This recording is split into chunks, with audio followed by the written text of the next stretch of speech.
आई नवरात्र के शुभ अवसर पर रवा सबके चरण में बार बार प्रणाम करब। और यही नवरात्र के अवसर पर एगो कथा सुनाओ तानी। रवा सबके प्यार द्वार मिली उम्मीद बा, और जब रवा सबके प्यार द्वार मिलेला तो जीवन धन्य धन्य हो जाएगा। तो आई सुनी कैसे की अली दुर्गा जी आज ई कथा सुनाई। राजा दनु के बेटा रहले रंभ करंभ दो भाई। रहले ऊ बलशाली औरी रहले ऊ बलशाली औरी रहले खूब धनवान। बाकिर चिंता मन में बाकी बहनय को संतान। राजा धनु के बेटा रंभ करंभ बलशाली बलवान धनवान सब कुछ रहले, बाकी ये कहीं वो कमी रहे संतानहीन रहले। पुत्र के कारण दोनों भाई तप कइले बड़ी भारी।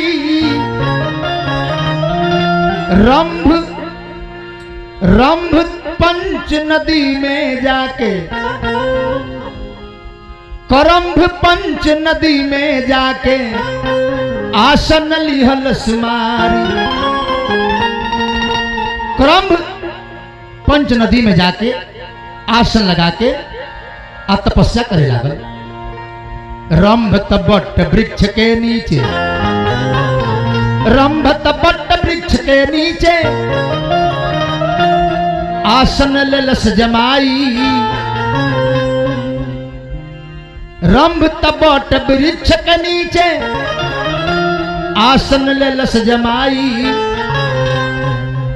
ए बबुआ अग्नि देव के धैलस धनमा कहिले बात सच्चाई। ए बबुआ अब दोनों भाई तपस्या में लीन हो गए। दोनों भाई तपस्या में लीन हो गए।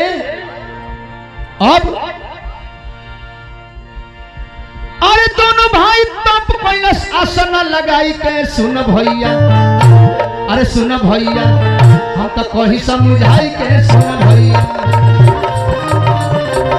हम तो कहिले सुनाई के। सुन भैया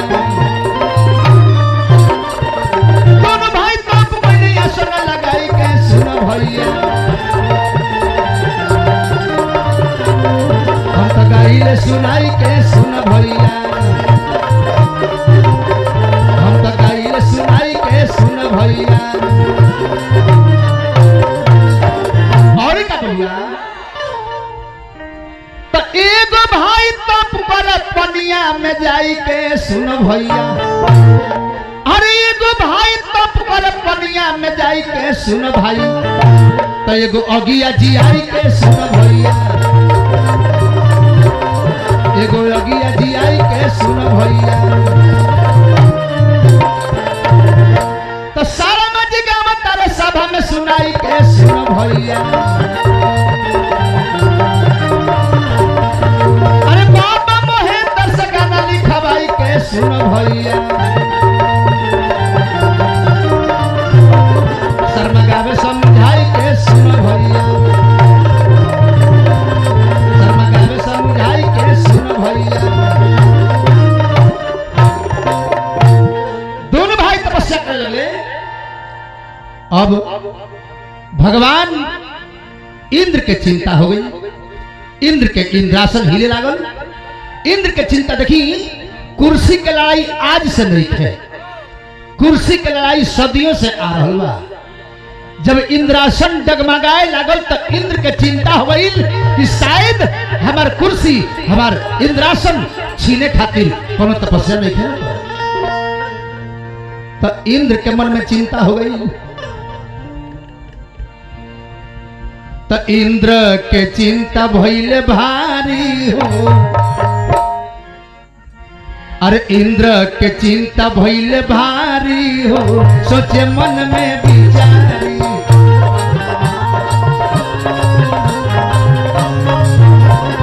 इंद्र के चिंता भइले भारी हो, सोचे मन में विचारी।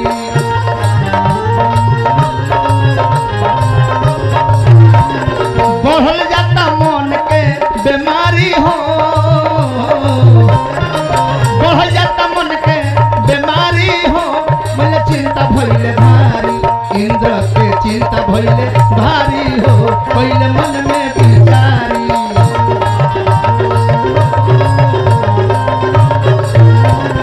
हे बाबूआ, इंद्र के मन में चिंता भई, काहे डोले लागल हमार इंद्रसनवा। डोलता वे धरती या डोलता गगनवा। इंद्र के चिंता भइले,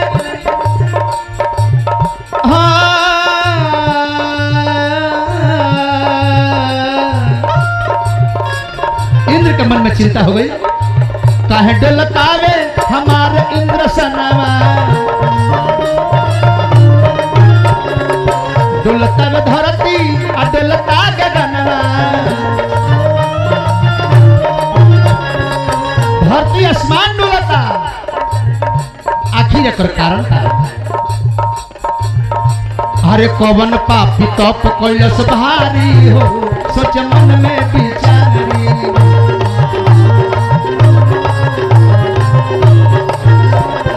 कवन पापी तप कैले भारी हो, सोच मन में विचारी।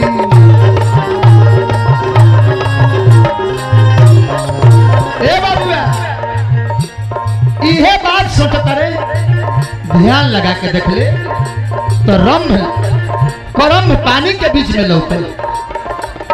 तो ग्राहक के रूप धके पनिया में अइले। शर्मा मनोज आज सभा में सुनैले। ग्राहक के रूप धके पनिया में अइले। शर्मा मनोज आज सभा में सुनैले। दिहले करम के मारी हो, सोचले मन में विचारी।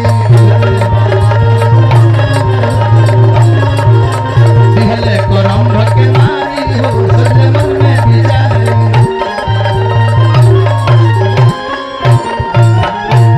ए माली रंभ के इंद्र ग्राह के रूप बना के आक्रम्भ के पानी में जाके मार दे,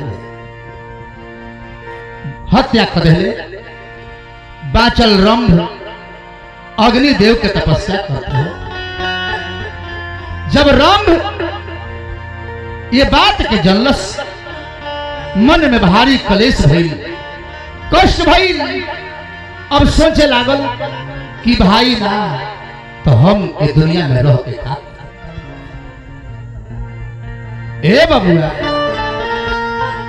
भाई ना तो हम इस दुनिया में रह के का करो।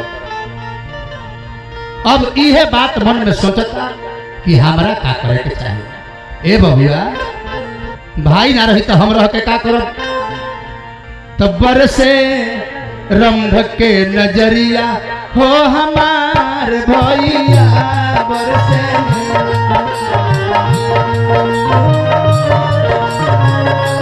बरसे रंभ के नजरिया हो हमार भैया। बरसे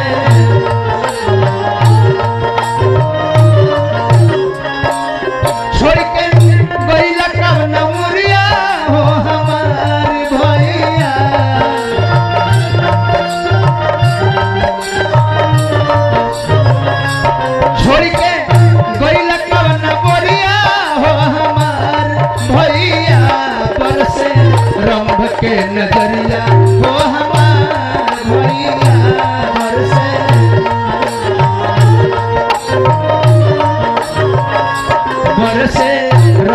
के नजरिया हो हमार भैया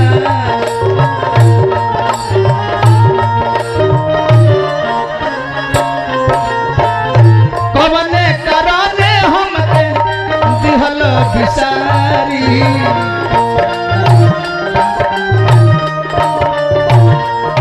कौन कारण से कौन दुश्मनवा दिहलस तहरा के मारी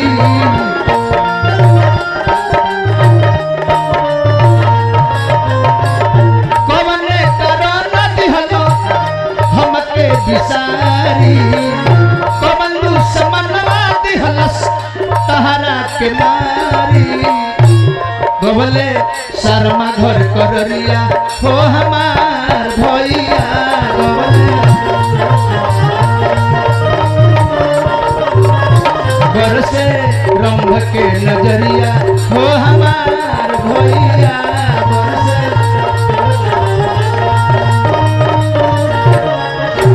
अब सोचलस कि भाई के खातिर यदि अकेले हम लौट के जाता तो लोग हमार हंसी उड़ाई कि भाई के संगे लेके गई अब भाई के कहा गवा के चलिए अब राम सोचलस कि काहे ना हमहू अपन प्राण त्याग दी तो का कहले से बबुआ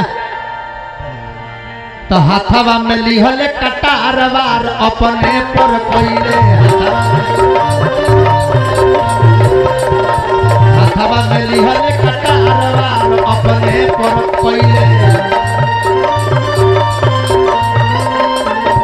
अपने पर कइले हो अपने पर कइले अपने पर कइले हो अपने पर कइले हाथवा में लिहले कटारवार अपने पर कइले हाथवा में लिहले कटारवार अपने पर कइले अपने पर हाथ में कटार लेके आ अपने पर सोचता की वार करे सोचले कि अपने से मार ली जाना अरे सोचले कि अपने से मार ली जाना सोचलस कि अपने से अपन बंद करी तो बोले अभी न देव पहले तारा सना तो बोले अभी न देव पहले तारा सना हे बबुआ अगिन देवता दर्शन दिले दुख के सहब नहीं भार भार अपने पर कइले दुख के सहब नहीं भार भार अपने पर कइले अब दुख नाश ना होई अपन गर्दन अपने से उड़ावे के चाहता तले अगिन देवता प्रकट करके रुक जाओ सावधान अरे मूर्ख आत्महत्या तो कार्य किया करते हैं और तुम तो वीर हो मानो हम तुम्हारे तपस्या से खुश हैं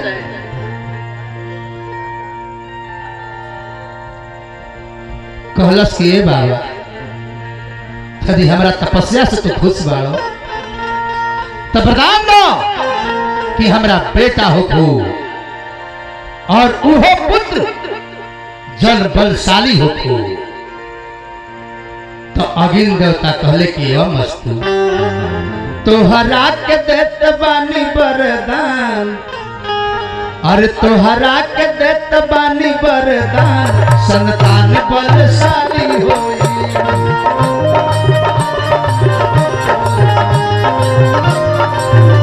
तोहरा के देत बानी वरदान संतान बलशाली होई ए बबुआ तोहरा के वरदान देता नहीं तोहरा पुत्र के प्राप्ति होई या बलशाली होई ए बबुआ केहू लड़े नहीं पाई जिस सामने आई से मराई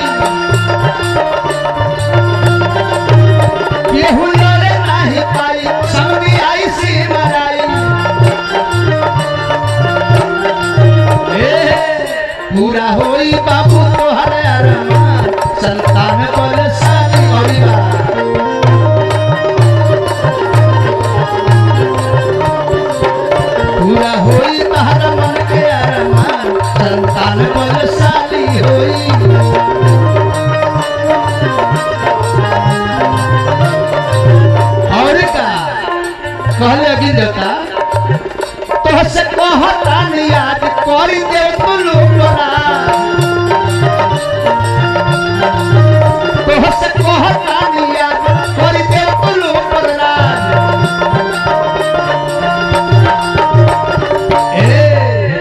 शरण गावता रे नहीं थे कोनो ज्ञान संतान बलशाली होई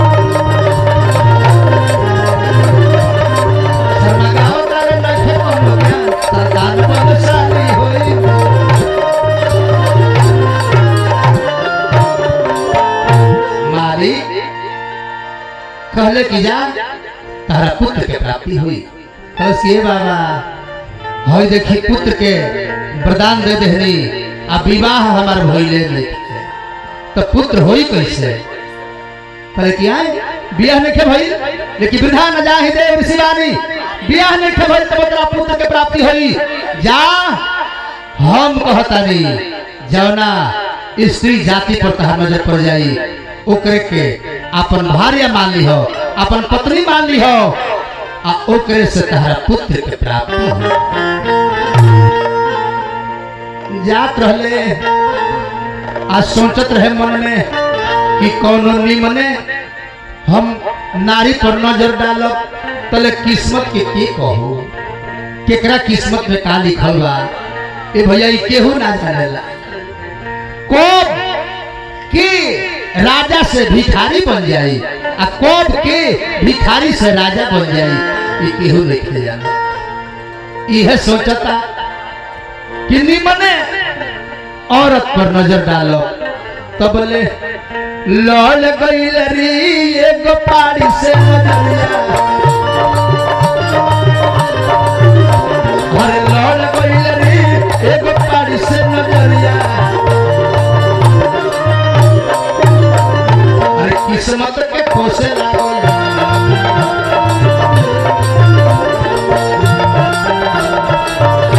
अरे किस्मत के खोसे लागल किस्मत के खोसे लागल ई होबी कोरिया से कौन कहिले रे एगो पानी पर नजरिया अरे कौन कहिले रे एगो पानी पर नजरिया ए भैया पाड़िए कौन रहे तो साधारण ना रहे वो के रहे तो रहली विप्रचिति के सुंदरा बबुनिया कहनिया तनी ध्यान से सुनी अरे ध्यान से सुनिए भैया ध्यान से सुनी हो कहनिया तनी ध्यान से सुनी तो रहली विप्रचिति के सुंदरा बबुनिया कहनिया तनी ध्यान से सुनी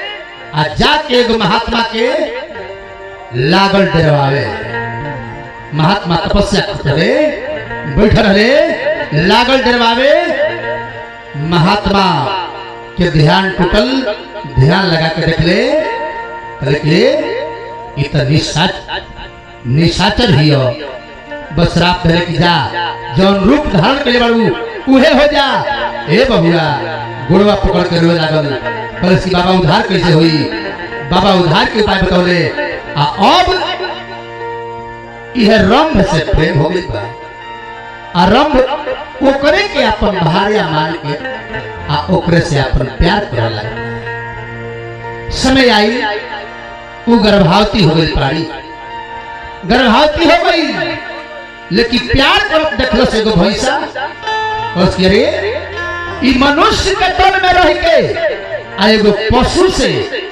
संबंध बना रहा है बस वही जा रंभ और भैंसा की लड़ाई हुई और वो लड़ाई में रंभ के प्राणांत हो गई रंभ मर गई आ भैंसवा वो पड़िया के चहटे लागल, भागे लागल पड़िया। भागत भागत यक्ष लोग के शरण में जाके गिर गई। आ यक्ष लोग देखल एक पीछे एगो भैंसा पड़ल बा। यक्ष लोग भैंसवा के मार दिहल। आ पाड़ी के आंख से झरझर लोट गिरता, झरझर लोट गिरे लागल। पड़िया रोए लागल अपना पति के वियोग में। देखी आज के युग में एगो मेहरारू के मर्द यदि प्रदेश चल जाता है तो वो उतना नहीं सरोवर। हमरा तो बुझाता कि जितना वो पाड़ी के प्यार रहे उतना यार नारियों के प्यार नहीं रहे।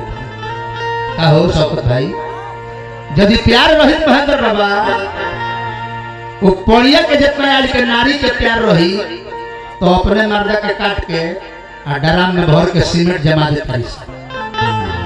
बाकी ना रोवतिया अपना पति के खातिर।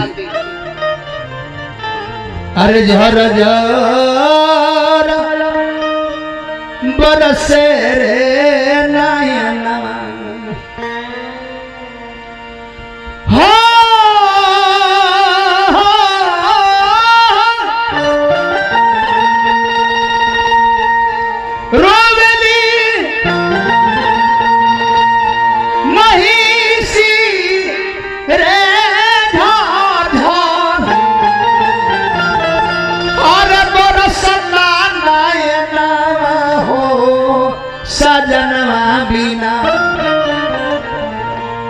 से आंसू तो कैसे कोटी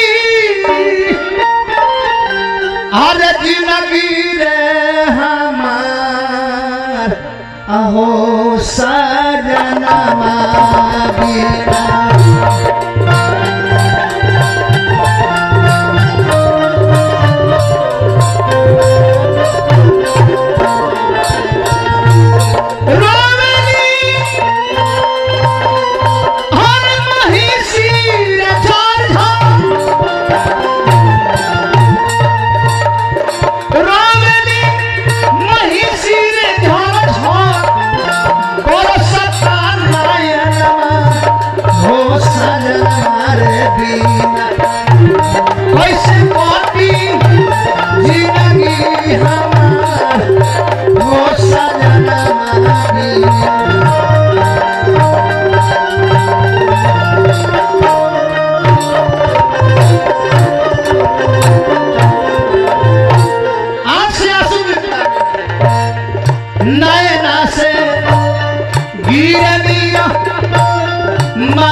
अब यक्ष लोग के मित्र रहे रंभ।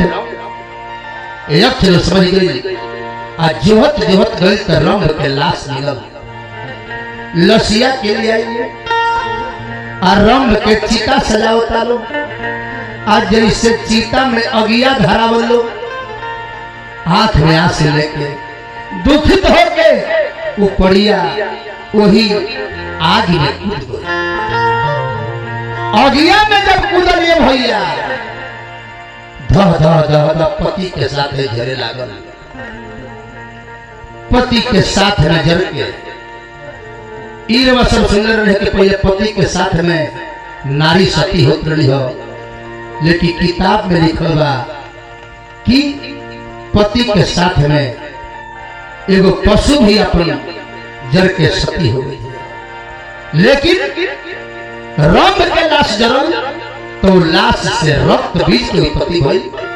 अब पड़िया के लाश जरल और पेटवा फाटल तो में से महिषासुर जन्म लेलस। आय है आज जन्मते ब्रह्मा जी के तपस्या करे खातिर चल गए। ब्रह्मा जी के तपस्या बहुत दिन तक ले कोयलस। ब्रह्मा जी की तपस्या बहुत दिन तक ले कोयलस। तब ब्रह्मा जी खुश हो गए। अब ब्रह्मा जी खुश होके दर्शन दे दे अकल किए बबुआ। अरे बबुआ मांगो तनी हमसे वरदान हो, जवन आरमान मन में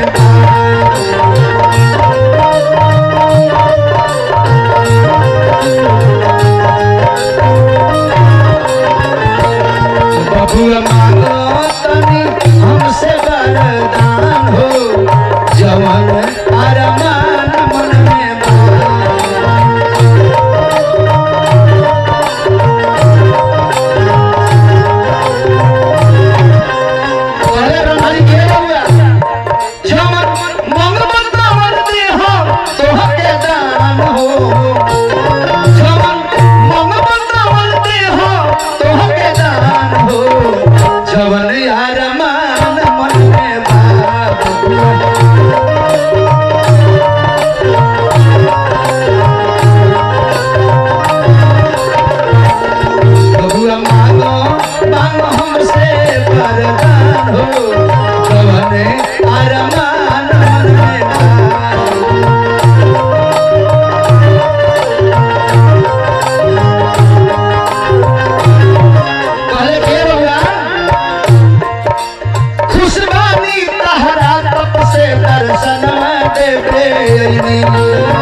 शर्मा गावत बाड़े सभा में गान हो, तो शर्मा गावत बाड़े सभा में गान हो, जवन अरमान मन में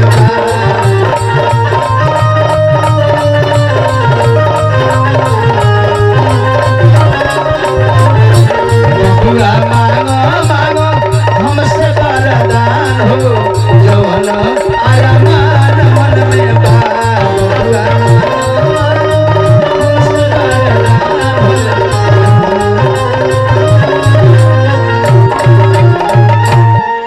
के बाबा जल्दी तपस्या से खुश बाड़ो तो वरदान दो कि हम अमर हो जाएंगे, दुनिया में केहू से ना बनी। वरदान मांगता कि हमने अमर बना दे बाबा, हमरा इहे वरदान चाहिए। अरे हम तो नादान बानी रउआ महान ये हमारे देवता। हे बाबा हम नादान बानी अरुरा महान बानी। अरे हम तो नादान बानी रउरा महान ये हमारे देवता। इहे दे दी वरदान ये हमारे देवता। इहे दे दी वरदान ये हमारे देवता।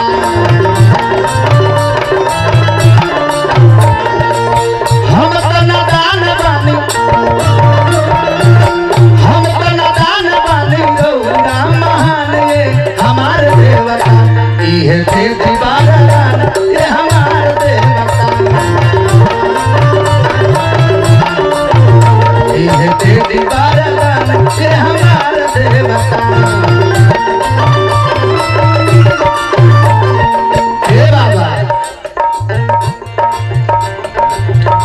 के चरनिया पटक देला माथ जी कहला कि माथवा पर धइल दी हाथ जी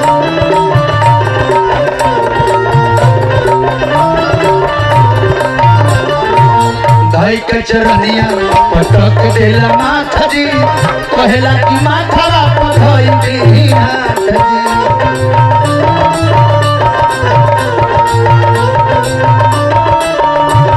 हे बाबा अमर हो जाई हम अमर हो जाई हम दे दी बारदान ये दान दे दे हमरा नहीं खतन को जान आए हमारे दे हमरा नहीं खे कौन ज्ञान ये हमारे दे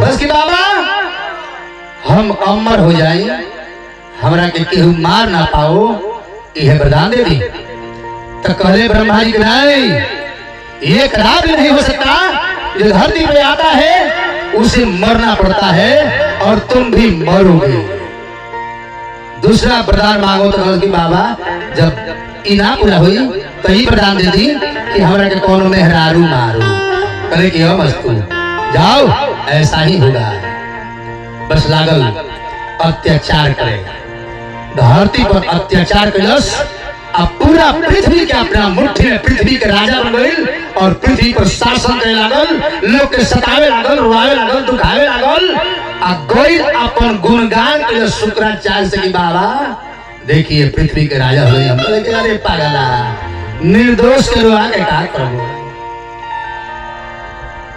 तुम यदि राजा बने के चाहत रहो तो 3 लोग के राजा बन जा देवता लोग के राजा बने बड़े इंद्र से सिंहासन छीन लो आ इंद्र से अपना चाचा के बदला ले लो तारा चाचा क्रम रहे आ तारा चाचा के इंद्र मार गए ए पगला महिषा तू जा इंद्र से बदला लो बस उहे इंद्र के लगे एगो दूत भेजलस आ जाके कहलस कि कह दे इंद्र से कि धरती के राजा महिषासुर के अधीनता स्वीकार कर आ नहीं तो लड़ाई करे के तैयार होखो जाके दूतवा कहलस तो इंद्र क्रोधित होके आ बहुत बहुत बात बोलले कहले कि जाके वो हमरा से लड़ाई करी जाके कह दे भैंस के बच्चा से कि घास खाओ आप पर रहो अब आके कहलस तो महिषासुर भी क्रोधित हो गई का कहलस अरे इंद्र पर कोयला चढ़ैया हो ए चढ़ैया हो पापी कोयला लड़ैया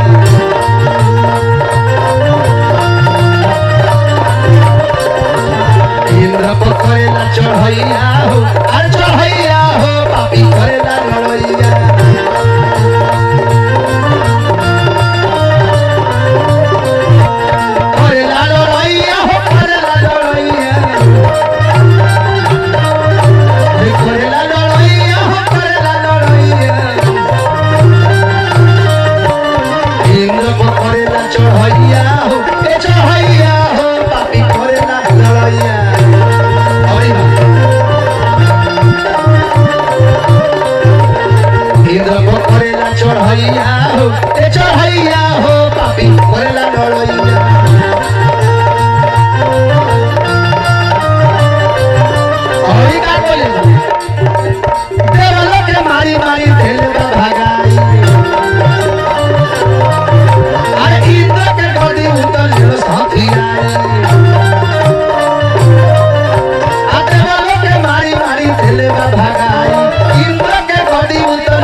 देवता लोग के भी मार मार के भगा दिलस इंद्र के इंद्रासन छीन लेलस।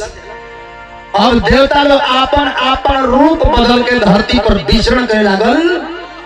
कुछ दिन के बाद सब देवता लोग राय कल की हो हमने के कहिया ले आपन घर दुआर छोड़ के आपन लोग आपन धाम छोड़ के एने ओने भटक जाए, कुछ करे के चाहिए। तो सब देवता लोग मिल के अरे सब देवता लोग मिल के पहुंचल ब्रह्मा के दरबार। और सब देवता लोग एक संग कइले ब्रह्मा के जयकार। ब्रह्मा के जयकार कइलो। अब ब्रह्मा से कहलो कि मालिक कोनो उपाय करी जाना के कारण ए पापी के मृत्यु होको। बोले कि हम लगे कोनो उपाय नहीं है, ऊपर तो वरदान हमरे दिहल तो हम का उपाय। ब्रह्मा जी लेके गए शंकर भगवान के लगे और शंकर भगवान के लगे जाके जयकार होता। शंकर भगवान से कहलो कि मालिक हे दुख से हमने के ग्रसित बानी सन। शंकर भगवान कहे कि हम लोग उपाय नहीं करें। शंकर भगवान ही चल नहीं आप पहुंचे वालों विष्णु जी के दरबार में। आप विष्णु जी के दरबार से जयकार कर लो भगवान विष्णु की जय हो, भगवान विष्णु की जय हो, भगवान विष्णु की। अब भगवान विष्णु से दुख कह लो तब क्रोध में भगवान विष्णु के मुंह खुलल। भगवान विष्णु के मुंह से एगो तेज निकलो। पारापारी सब देवता के मुख से एक तेज निकलल। उ तेज एक में मिल के एगो आग के गोला बन गई। आ उ है गोला जब शांत भई तो मैं एगो नारी के रूप बनल। उ है लोग देवी कह के जयकार करी ए मारी आ लोग जयकार करी। तेरे प्रमाण मिलता कि कौन कौन देवता से माता के कौन कौन अंग बनल बा। उतना गाय तो बहुत बड़ा कथा हो जाई। कौन कौन देवता कौन कौन हथियार ले बड़े आ सब हथियार लेके माई पहाड़ पर चढ़ गई। अब पहाड़ पर जाके अट्टहास कैली। आ जब अट्टहास कैली तो एगो महिषासुर के दूत रहे सुनलस। जाके देखल सुंदर मनोहर रूप तो जाके अपना महिषासुर से कहलस कि मालिक हम ऐसा वस्तु देख के आई बानी जौन रौरा घर में आ जाई तो वह सब संपन्न हो जाए। अभी सब कुछ हो लगे बा लेकिन वह अविवाहित बानी। वह विवाह के प्रस्ताव करे खातिर महिषासुर के 8 गो दूत रहे। 8 दूत के बारी बारी से भेजत गई। आ दूत सहित सेना सहित संहारत गई माता। आ जब 8 दूत सारा सेना मरा गए तो अपने राजकुमार के रूप धैलस। सोचलस कि यदि भैंस के रूप में जाए तो हमरा के पसंद ना करी है। सुंदर राजकुमार के रूप धैलस आ राजकुमार के रूप बना के आ रथ पर सवार होके आ जाके माता के सामने विवाह के प्रस्ताव लगा। मैं विवाह उससे करूंगी जो मुझे युद्ध में परास्त करेगा। कलश की नाम अनहु युद्ध कर ही कर पड़ी। युद्ध कैलस आ ओही युद्ध में रूप बदल बदल के महिषासुर ओ आशक्ति भवानी से लड़े लागल। आ माता भी अपन रूप बदल बदल के महिषासुर से लड़ली। आ जब बहुत देर खेल हो गई तो माता करी की रोह तो उपाय करता नहीं।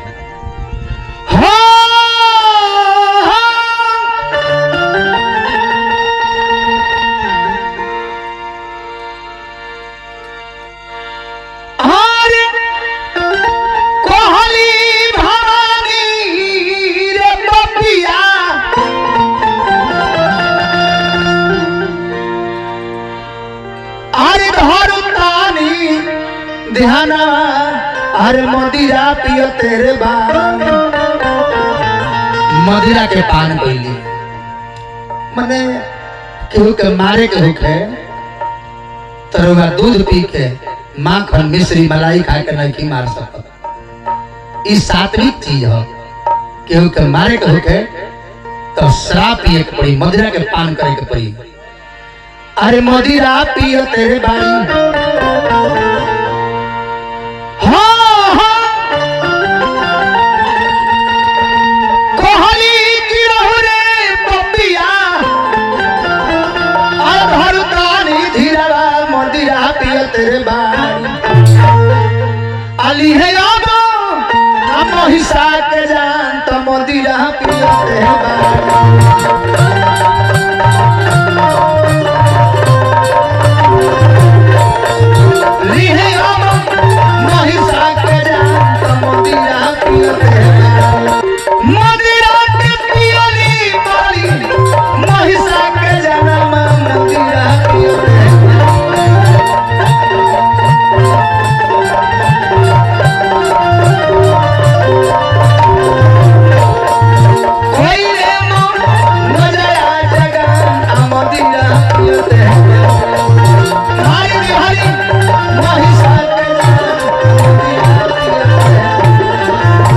महिषासुर के मरली, देवता लोग जयकार कईल, आ तब मैया कहली कि हे देवता लोग, जब जब तारा लोग के जरूरत पड़ी हमरा के याद करियो, हम तारा लोग के मदद करब, सहायता करब। प्रेम से बोली दुर्गा मैया की।